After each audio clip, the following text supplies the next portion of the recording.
Bab 305. Viral. Aku bisa tinggal di mana saja. Tidak butuh tempat yang mewah. Hugo tertawa. Tuan Hugo.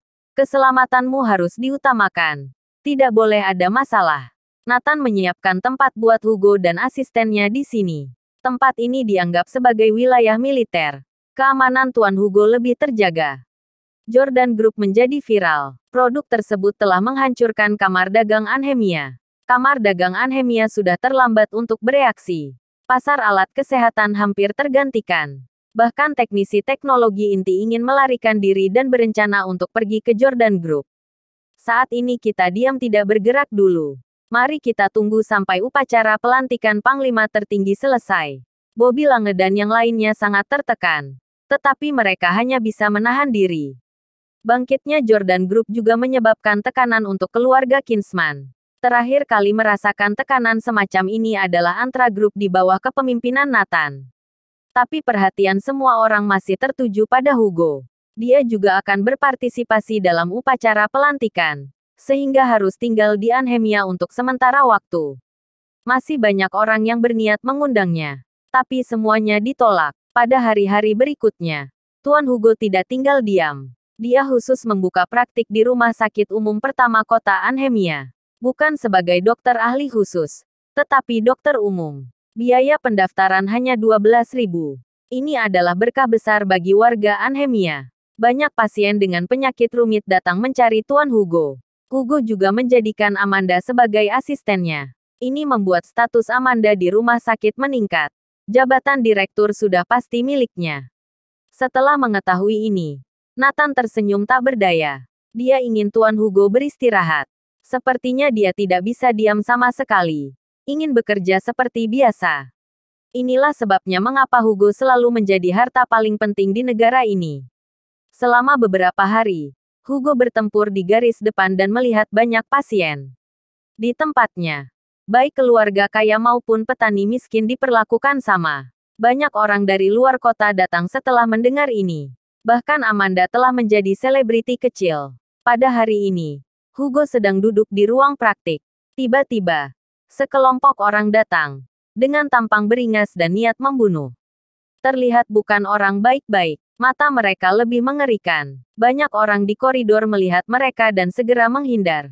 8 orang ini masuk ke ruangan Tuan Hugo tanpa mengantre. Apa yang kalian lakukan? Jika ingin berobat ke Dokter Hugo, daftar dan antre. Amanda menegur. Prak. Pemimpinnya menamparkan wajah Amanda. Amanda terhuyung dan jatuh ke tanah. Bahkan ada bekas telapak tangan di wajahnya. Pasien lain yang di dalam ruangan ketakutan. Saat Tuan Hugo melihat itu, dia berkata dengan marah, "Kalian siapa?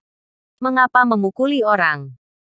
Pemimpinnya mengangkat kedua tangannya dan berkata dengan sopan, "Tuan Hugo, maaf sudah mengganggu Anda. Apa yang mau kalian lakukan?" Hugo bertanya. Berdasarkan pengalamannya, dapat dilihat bahwa orang-orang ini bukan orang biasa. Jangan tegang Tuan Hugo. Kami di sini mengundang Tuan Hugo untuk mengobati seseorang. Pria itu tersenyum. Jika sakit, datanglah ke rumah sakit untuk mendaftar.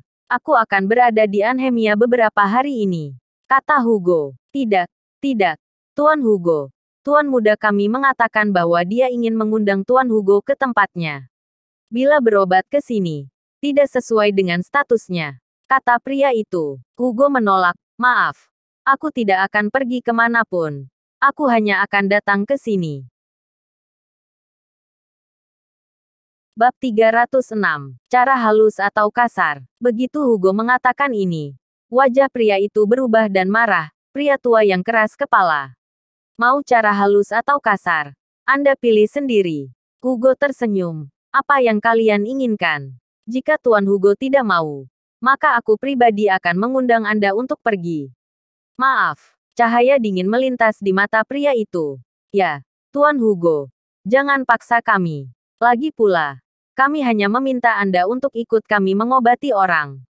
Apa yang Anda takutkan? Kata yang lainnya. Hugo tetap bersiteguh, tidak. Ini prinsip saya. Aku akan menolak undangan apapun. Jika Anda datang ke rumah sakit untuk mencariku, aku akan menyambut. Semua orang menghormatimu sebagai dewa. Tapi menurutku kamu hanya seorang dokter amatir. Sengaja berlagak orang hebat. Apa kau benar-benar menganggap dirimu sebagai tokoh besar? Ya, angkuh sekali. Kami datang mengundangmu karena menghargaimu. Jangan tidak tahu diri. Seorang dokter amatir. Tuan muda menghargaimu sehingga mengundangmu. Pria itu meraih Hugo dan membawanya keluar. Amanda segera menghadang. Bang. Akibatnya, seseorang menendang perut bagian bawah Amanda. Amanda kesakitan dan duduk di tanah. Berkeringat dingin. 8 orang itu membawa Hugo pergi. Keamanan rumah sakit bergegas menghadang tapi semua dilumpuhkan. Orang-orang itu naik ke mobil segera meninggalkan rumah sakit. Nathan sedang berdiskusi dengan Samuel dan yang lainnya. Saat menerima telepon dari Kirana. Nathan. Berita buruk. Sekelompok orang datang memukuli ibuku dan membawa Tuan Hugo pergi. Setelah menutup telepon, Nathan sangat marah. Keterlaluan. Dia menelepon dan berkata dengan suara dingin. Vermilion segera cari tahu di mana Tuan Hugo berada. Kota Anhemia merupakan gabungan dua kota Arnos dan Hemia. Beberapa puluh tahun lalu. Sekarang kota Anhemia sebenarnya adalah kawasan perkotaan baru dari Arnos dan Hemia. Faktanya, tepi kota tua Arnos dan Hemia terpisah dari kota Anhemia. Orang-orang lebih suka menyebutnya Arnos atau Hemia. Pada saat ini, di Manor bergaya Asia Timur kota Arnos. Tempat ini besar, seukuran kota kecil. Legenda menyebutkan ini adalah kediaman Dewa Perang. Diberi nama kediaman Dewa Perang. Di setiap sudut Manor, ada pos penjagaan. Total hampir 200 pengawal yang menjaga. Di paviliun tengah danau buatan, 2 orang sedang duduk. 1 orang tua dan 1 parubaya. Orang tua itu tampak berumur dengan rambut ubannya. Pria parubaya itu memegang kipas lipat tertulis dengan 2 kata, Dewa Perang. Mereka adalah pemilik manor ini. Ada pepatah di Anhemia seperti ini. Selatan Masato, Utara Master Kenta, dan 13 pengawal raja yang tidak terkalahkan. Sebenarnya, ada sebuah kalimat sejak lama Anhemia aman atau tidak, ada di tangan Dewa Perang. Dewa Perang Regan Spencer, raja sebenarnya dari dunia gelap Anhemia. Tobe Daisuke, yang dijuluki Raja Anhemia adalah murid Regan Spencer.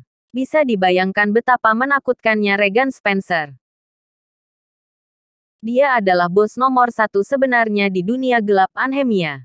Sebelum Arnos dan Hemia digabungkan, Dewa Perang Regan Spencer sudah menjadi Raja Dunia Gelap kedua kota ini. Setelah digabung menjadi kota Anhemia, dia terus tinggal di kota tua dan tidak menampakkan dirinya. Menjalani kehidupan yang terpencil. Dewa Perang Regan Spencer perlahan menghilang dari perhatian semua orang seiring berjalannya waktu. Bila membahas dunia gelap Anhemia, semua orang hanya tahu tentang Raja Anhemia dan 13 pengawalnya. Para pendatang baru tidak mengetahui keberadaan Dewa Perang. Tapi nyatanya, Dewa Perang adalah Raja Anhemia yang sebenarnya. Anhemia aman atau tidak, ada di tangan Dewa Perang. Raja Anhemia sama sekali tidak layak disebut di depan Dewa Perang. Bersambung.